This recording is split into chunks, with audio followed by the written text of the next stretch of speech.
अस्सलाम वालेकुम dear students. आज हम सीखेंगे प्रेजेंट कंटिन्यूअस टेंस। तो प्रेजेंट कंटिन्यूअस टेंस में आपको पहले तो उसके हेल्पिंग वर्ब याद करना है कंटिन्यूअस के, यानी कि इज़, एम और आर। प्रेजेंट है इसलिए हेल्पिंग वर्ब इसके ये लगेंगे, इज़, एम एंड आर। और इसको हेल्पिंग वर्ब भी बोलते हैं और ऑक्सिलरी वर्ब भी बोलते हैं, ठीक है। और दूसरी जो चीज़ नोट करने वाली है कि ये हमेशा वर्ब का फोर्थ फॉर्म लेता है। कंटिन्यूअस हमेशा यानी वर्ब के साथ इंग लेता है। आपके माइंड में जब भी कंटिन्यूअस की बात आए, चाहे वो प्रेजेंट हो, चाहे वो पास्ट हो, चाहे वो फ्यूचर कंटिन्यूअस हो, ठीक है, तो आपको एकदम से ये क्लिक हो जाएगा। ये तीनों में सेम होता है वर्ब का फोर्थ फॉर्म, ठीक है। और उसका फार्मूला, अब इसका फार्मूला क्या है भाई? सब्जेक्ट, वर्ब और ऑब्जेक्ट। वर्ब से पहले ये कॉमन फार्मूला होता है, वर्ब से पहले हम जो है ना उसके हेल्पिंग वर्ब लगाएंगे। ये वाला फार्मूला है इसका कंटिन्यूअस का।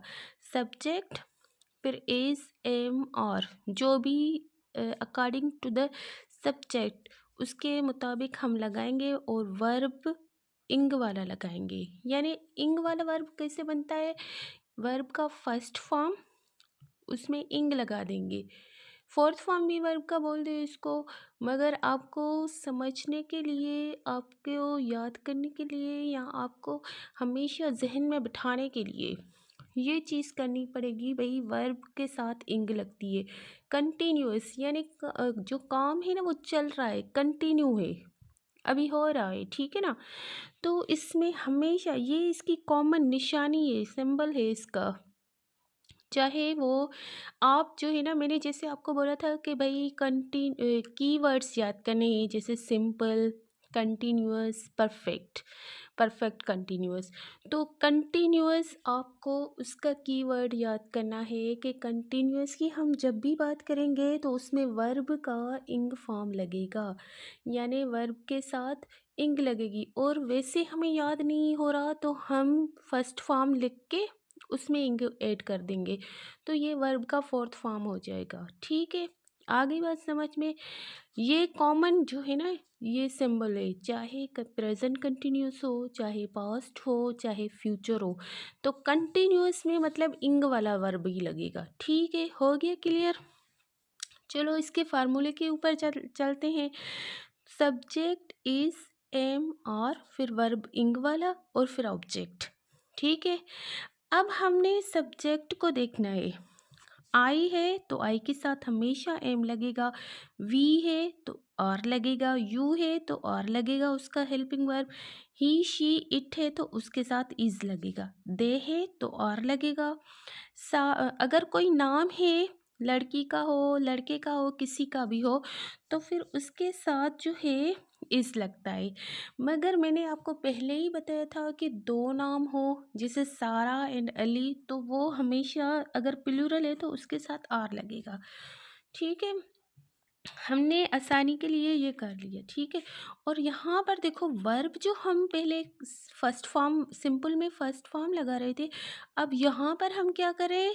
ये देखो मैंने वर्ब के साथ इंग लगाया हुआ है, वॉक, उसके साथ इंग लगाया, वॉकिंग, ठीक है ना। I am walking, we are walking, you are walking, he, she, it, इन तीनों के साथ इज लगेगा, तो he, she, it is walking. They के साथ आर लगता है तो दे आर वॉकिंग। सारा नेम है एक तो Sara is walking, Ali is walking. यानी कि ये कॉमन निशानी है कंटिन्यूअस की, कि जब भी हम कंटिन्यूअस की बात करेंगे तो उसमें वर्ब इंग वाला ही लगता है, ठीक है। और मैं ऑब्जेक्ट को इसलिए छोड़ देती हूँ कि ऑब्जेक्ट तो उसके बाद जो आप करोगे ना वो लिखना है, कुछ भी लिख सकते हो। I am walking with my sister, we are walking on the road, you are walking to the side, he, she, मतलब वर्किंग ऑब्जेक्ट आप कोई भी लगा सकते हो, ठीक है, इसका कोई मसला नहीं है, ठीक है।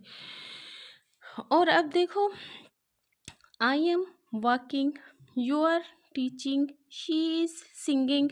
मैंने ये डिफरेंट लिखा है कि हमेशा आई के साथ एम ही लगेगा। प्रेजेंट कंटिन्यूस में जब भी कभी आई की बात करेंगे तो आई हमारा ऐसा सब्जेक्ट है, सिर्फ उसके साथ एम लगता है। बाकी वी, यू, दे और कोई प्लूरल हो तो उसके साथ आर लगता है।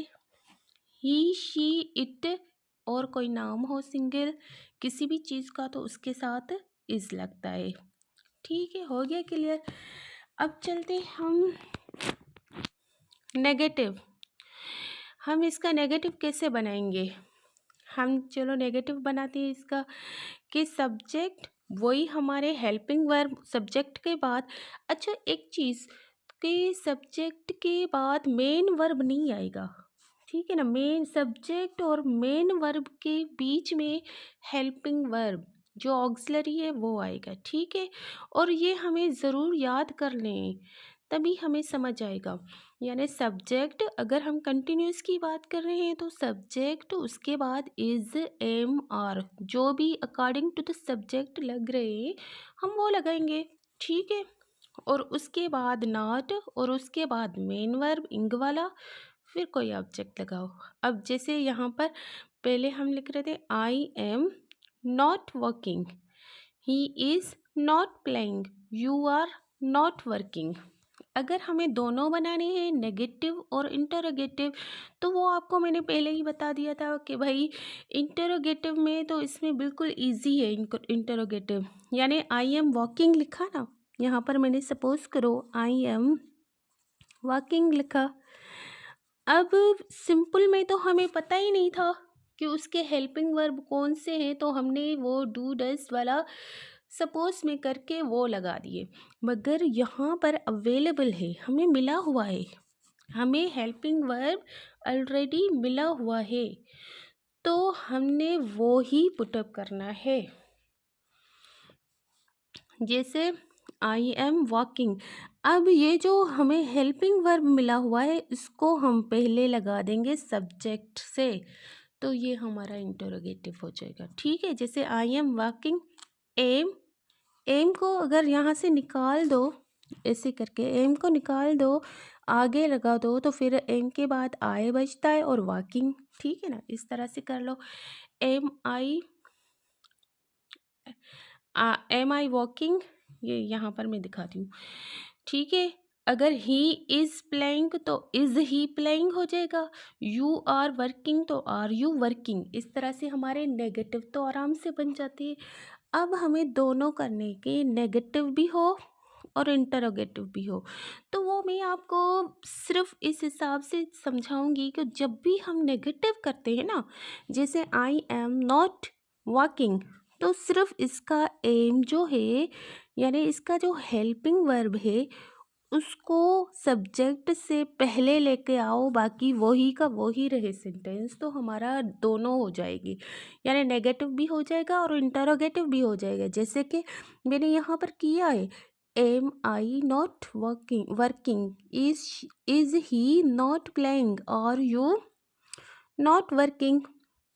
यानी सिंपली ये जो है ना, इनको आप आगे ले जाओगे तो इनको आप आगे ले जाओगे सब्जेक्ट से पहले, बाकी वही का वही सेंटेंस रहे। यानी मैंने एम को आगे लेकर आई तो एम को छुपा दो, एम को आगे लेकर आई, एम आई नॉट वर्किंग, ठीक है।